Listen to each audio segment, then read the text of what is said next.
معزز ناظرین، میں امید کرتا ہوں سب دوست خیریت سے ہوں گے۔ آج ایک بہت بہترین ویڈیو اور نسخے کے ساتھ آپ کی خدمت میں حاضر ہوا ہوں۔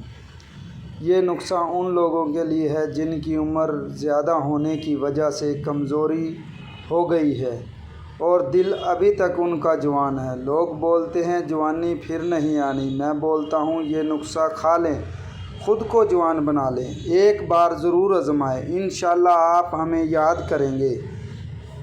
سست انزال کا مسئلہ ہمیشہ کے لیے ختم ہو جائے گا۔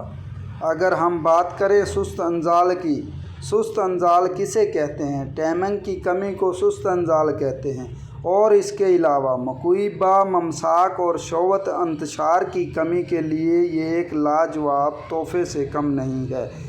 یہ ایک مجنون ہے کا نسخہ ہے، اس کو آپ بہت آسانی سے گھر بنا کر استعمال کر سکتے ہیں اور اس نسخے کو استعمال کر کے اپنی زندگی کو بہتر بنا سکتے ہیں۔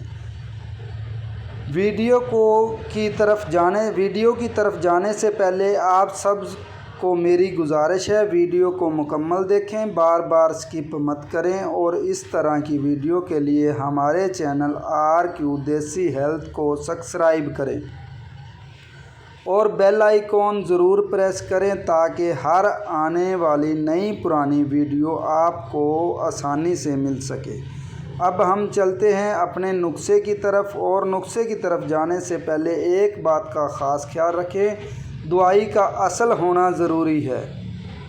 تو اب ہم آپ کو بتاتے ہیں اس کے اجزاء لکھ لیں۔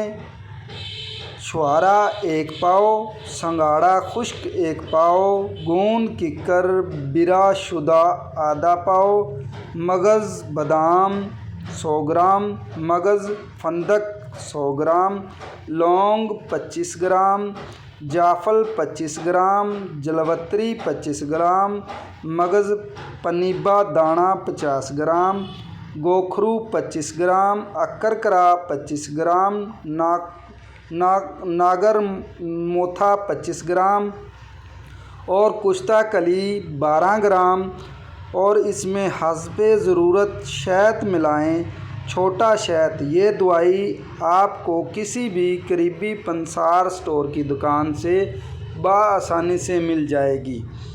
ترتیب تیاری: تمام دوائی کو کوٹ چھان کر باریک صفوف بنا کر شہد ملا کر معجون بنا لیں اور کسی ڈبی وغیرہ میں ڈال کر محفوظ کر لیں۔ اب آپ کی معجون تیار ہے اور ترتیب استعمال اچھے طریقے سے سن لیں۔ مقدار: 1 چھوٹا چمچ چائے والا، صبح خالی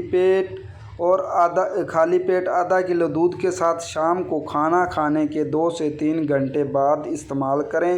زیادہ کمزوری ہونے کی صورت میں کچھ عرصہ استعمال کریں، انشاءاللہ اللہ کے فضل و کرم سے اس سے جوانی والی بہاریں لوٹ